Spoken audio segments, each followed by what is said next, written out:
Hey guys, welcome back to our channel. अनि है अब एकदम धेरै टाइम पछि हैन फेरि अर्को भिडियो लिएर आएका छौँ। दुईटा भिडियो त हजुरले हेरिसक्नु होला हैन हाम्रो डान्सको डान्स सुन्न गएको थियौँ। अब हामीले त्यो बेला भनेको थियौँ कि थिएन हैन हामीले भिडियो नबना पनि धेरै नै भइसकेको थियो। लगभग हामीले 6 महिना भन्दा बढी भइसक्यो थियो। जनदेखि बनाएको थियौँ होला, जनवरी लास्टदेखि बनाएको थियौँ होला। अनि उनी गरेर आएर चाहिँ हामीले बनाएको थिएन। हामीले चाहिँ खासमा हाम्रो वर्क परमिट दुवैजनाको वर्क परमिट जब आउँछ तब मात्रै हामी भिडियो बनाउने हैन भनेर चाहिँ हाल्ने भनेर चाहिँ हैन एकदम भएर त किनभने त्यस्तै सिचुएसन थियो नि त, डरमर्दो सिचुएसन थियो। के हुन्छ मनमा एकदमै तनाव भइरहेको छ, चिन्ता भइरहेको छ हैन। तर अब भिडियो बनाउन मन नलाग्यो हैन। त्यो फेरि अपलोड गरे के एडिट गरे त एउटा त्यो भन्दा पनि अझ अर्को कुरा भनेको चाहिँ अब हामीलाई नै आफैलाई तनावग्रस्त छ हैन। हामी आफै अरूलाई कसरी हामीले के भन्न सक्छौँ, हामीलाई अब दुःख मात्र भनेर के गर्नु हैन, के हामीले के गर्यौँ, हाम्रो चाहिँ कसरी एसडब्ल्युपी अप्रुभ भयो। पिसिडब्ल्युपी त नर्मली सबै इन्फर्मेसनहरू राखिरहेको छ भने पिसिडब्ल्युपी नर्मली रिजेक्ट हुँदैन हैन। तर एसडब्ल्युपी अहिलेको सिनेरियो यो Jan 21 हामीलाई एकदमै त्यो झट्का लागेको दिन थियो हैन। हामीले चाहिँ फर्चुनेटली Jan 17 मा Jan 15 मा उसको कलेजबाट के लिएर आउनु Jan 15 हैन। मेरो त कम्प्लिसन त डिसेम्बर 31 सम्म सकिसकेको थियो हैन। तर मेरोसँग चाहिँ मैले चाहिँ खासमा के सोचेँ, हामीले के सोच्यौँ भनेर भन्दाखेरि हाम्रो जिसिकी एउटै थियो हैन। हामीले क्यानाडा आउँदाखेरि पनि हाम्रो प्रोसेसिङ गर्ने एउटा जिसिकी हुन्छ नि त्यो एउटै थियो, मेरो थियो। अनि हामी दुईजनाले त्यसकैबाट अप्लाई गरेको थियौँ। हामीलाई दुईटा जिसिकी बनाउन मन लागेन त्यो टाइममा हैन। हामीले चाहिँ एउटै सकेसम्म एउटैबाट हामी अप्लाई गर्छौँ भनेर सोच्यौँ हैन। हामीले धेरैजनासँग कन्सल्ट गरेको पनि हो यो कुरामा हैन। तर कसैले होइन छुट्टै गर्नु नत्र एकदम टाइम लाग्छ भन्नुभयो, कसैले चाहिँ होइन ठिक छ भन्नुभयो है। अनि मलाई चाहिँ स्पेसली मलाई चाहिँ के फिल भइरहेको थियो भने अब छुट्टै जिसिकीबाट पनि गर त्यसो गर्दा पनि चान्स हुन्छ, आउनु चान्स हुन्छ भन्थे। तर पनि मलाई चाहिँ किनभने एउटैबाट गऱ्यो भने धेरै अप्रुभ हुने चान्स चाहिँ मलाई एकदमै हाई लाग्छ। किनभने उसको त स्योर अप्रुभ हुन्थ्यो होइन। त्यसमा चाहिँ अब मेरो चाहिँ कसरी रिजेक्ट हुन्छ, कसरी रिजेक्ट गर्छ होला जस्तो लाग्छ। अब कसैले एसडब्ल्युपी प्लस पिडब्ल्युपी अप्लाई गर्दै हुन्छ, कसैसँग भनौँ न त्यो सर्टेन एलिजिबल क्राइटेरियाको जब छैन र त्योसँगै अप्लाई गर्नुभयो भने लाग्छ भन्ने ग्यारेन्टी हुँदैन, मोस्ट प्रोबेबली नलाग्ला होइन। तर हामीले चाहिँ त्यस्तो होपफुल भएको क्या हामी, किनभने हामीसँग केही अप्सनै थिएन टाइपको भएको। किनभने मैले ठ्याक्क Jan 15-16 तिर मैले जब अफर पाएँ, जुन कम्पनीमा मैले कोअप गरेको थिएँ त्यही कम्पनीको जब अफर पाएँ होइन। अनि मैले त्यो ठ्याक्क अलग सडन होइन मैले एकदमै हतारमा त्यो राखेँ होइन। अनि त्यसपछि भनौँ न आफ्नो सबै के भन्छ डकुमेन्ट्सहरू राखेँ, उहाँको डकुमेन्ट्सहरू राखेँ, अट्याच गरेँ, पठाएँ होइन। तर के प्रब्लम आइपऱ्यो मलाई भन्दाखेरि मैले एक दिन काम गरेँ होइन त्यहाँ कम्पनीमा। अनि त्यसपछि मैले काम गर्न सकिनँ र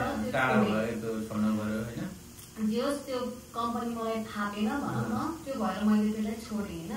अब मेन प्रब्लम त के भयो भन्दाखेरि मसँग एक दिन मात्रै काम गरेको पे स्टप आउने भयो होइन, आयो भने। अनि त्यही भएर अब मसँग त के गर्नु, मसँग केही अप्सनै छैन, न मैले फ्री जब पाएको थिएँ है।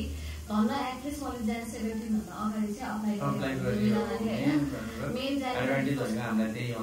भयो होइन। तर पनि हामी मनै कति डराइरहेको थियौँ भन्दाखेरि अब वाट इफ त्यो मान्छेहरूले पे स्लिप माग्यो भने होइन, पछि भनौँ न मैले त्यो उसमा के अरे लेटर अफ एक्सप्लेनेसनमा अहिले मसँग कोअपको के अरे पे स्टप्सहरू छ। पछि चाहिँ मैले जब गर्दै जान्छु, किनभने म त एकदम होपफुल थिएँ, म काम गर्छु, म काम गर्न थाल्छु भन्ने नै थियो होइन। तर केही कारणवश मिलेन होइन त्यो। त्यही भएर अब म केसँग अप्सनै केही थिएन भनेर मलाई त्यो बेलामा अब वाट इफ चाहिँ किनभने अब त्यो गऱ्यो पे स्टप माग्यो भने म के नै गर्न सक्छु, मसँग केही अप्सन थिएन त्यो टाइममा।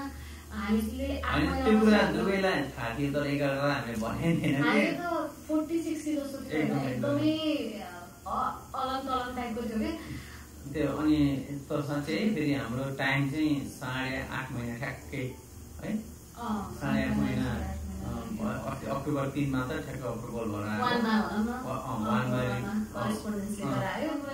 अगाडि चाहिँ अप्लाई गरेर नै उहाँहरू भेटाएको जस्तो फिल हुन्छ होइन। त्यही होला नि किनभने पछि रिफ्युजल भइरहेको नि त त्यो के अरे हाम्रो साथीहरूको होइन क्राइटेरियाको यस्तो भएन भनेर अनि त्यही हो होइन। अब झन्न आयो हाम्रो चाहिँ अब ज्यान 21 भन्दा अगाडि अप्लाई गरेरै आएको भन्छु है म त। अब अरू केही होइन। अब फेरि अलिकति लक पनि चाहिन्छ है, अलिअलि लक पनि चाहिन्छ। एकदमै खुसी छ मैले, त्यही भएर नि अब चाहिँ भिडियो हामी कन्टिन्यू गर्छौँ है। इजिडब्ल्युपी अप्लाई गर्दाखेरि फुल डिपेन्डेन्ट नगरे पनि आफ्नो इन्डिभिजुअली गर्दाखेरि पनि होइन क्लाइन्ट इन्फर्मेसनमा गएर आफ्नो आइएलको डकुमेन्ट चाहिँ राख्नु भुल्दै नभुल्नु होला होइन। अनि म्याक्सिमम ग्रुपहरूमा कतिको त्यही रिजेक्सनै भइरहेको क्या। अब वेब फर्म रेज गरी भन्ने कुरा छ, तर कतिले वेब फर्म नै हेर्दैन हेर्ने भनेको चाहिँ एकदमै ऱ्यान्डम कसैको हेर्ने कसैको नहेर्ने त्यसको बेला सिनाइलो रहेछ। त्यही भएर पिजिडब्ल्यू बिस्तारै गर्नुहोस्। भिडियोजहरू कति छ हामी पनि अर्को भनौँ न हजुरहरूलाई इनकेस हेल्प हुन्छ भने हामी हालिदिन्छौँ। हामीले आफै गरे हो होइन। सो मेन डकुमेन्ट भनेको अहिलेको सिनाइलो स्टुडेन्टको लागि आइएल्स हो होइन। अनि एउटा IMM 5217 फर्म भर्नुपर्ने रहेछ मेन एप्लिकेन्टले, स्पाउजरले त्यस्तै गरेर भनौँ न आफ्नो सर्टेन फर्म्सहरू छ त्यो म लिस्ट आउट गरिदिन्छु होइन।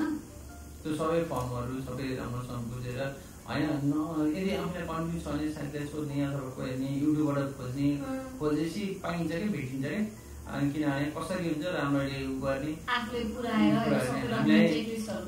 हामीलाई कति कन्फ्युज थियो साथीहरूलाई सोधेँ यताउता गऱ्यौँ गर्दा बल्ल कन्फिडेन्स भएर हामीले पनि भरेको होइन।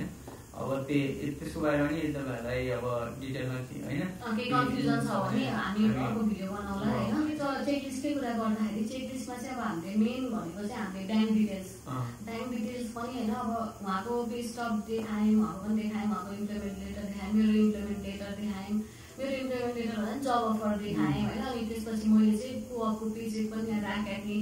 अनि त्यो सँगसँगै हामीसँग हाम्रो जोइन्ट अकाउन्ट थियो होइन। त्यो मेबी त्यसले पनि स्ट्रङ बनाएको हो कि होइन।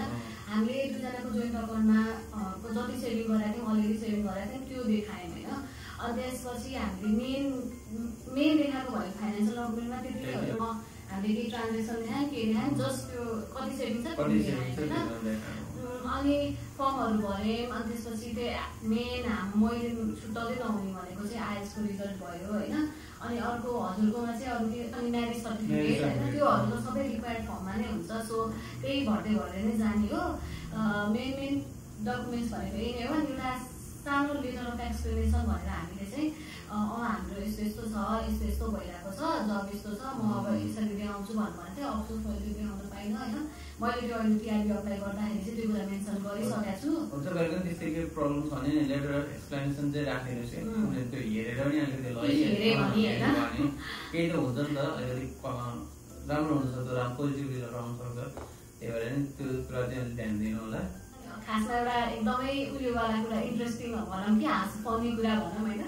हाम्रो के भएको थियो भन्दाखेरि हामीले हाम्रो देवरको बिहे हुन आएको थियो होइन दसैँमा। अनि हामीसँग हाम्रो आफैलाई थाहा छ क्या मनमा नै हामीलाई होइन ल आउँछ कि आउँदैन स्योर छैन। उहाँको चाहिँ मेरो त मलाई आउँछ जस्तो नै फिल भएको थियो। उहाँको चाहिँ आउँछ कि आउँदैन स्योर छैन। हामी उहाँ कहिले पर्मिट गरेर टिकट काटौँला भनेर बसेको बिहे पनि हुनु अनि बल्ल पर्मिट आयो। करेस्पोन्डेन्स लेटर आएको बेलामा चाहिँ न हामीले मेरो घरमा भने न उहाँको घरमा भने न यहाँ भाइ बहिनीहरू कसैलाई पनि भनेनौँ होइन। किन चाहिँ तनाव दिनु अब हामीलाई त तनावै छ भन्ने सोचेर होइन। अनि त्यहाँपछि दसैँ भयो। दसैँ भइसकेपछि अलिअलि दसैँ मनायौँ गऱ्यौँ। त्यहाँपछि नेक्स्ट डे अक्टोबर 3 मा चाहिँ हाम्रो अनि अक्टोबर 3 मा चाहिँ ल यतिसम्म तेरो डिसिजन आइसक्यो, तेरो पर्मिट चाहिँ यतिसम्म भ्यालिड छ होइन।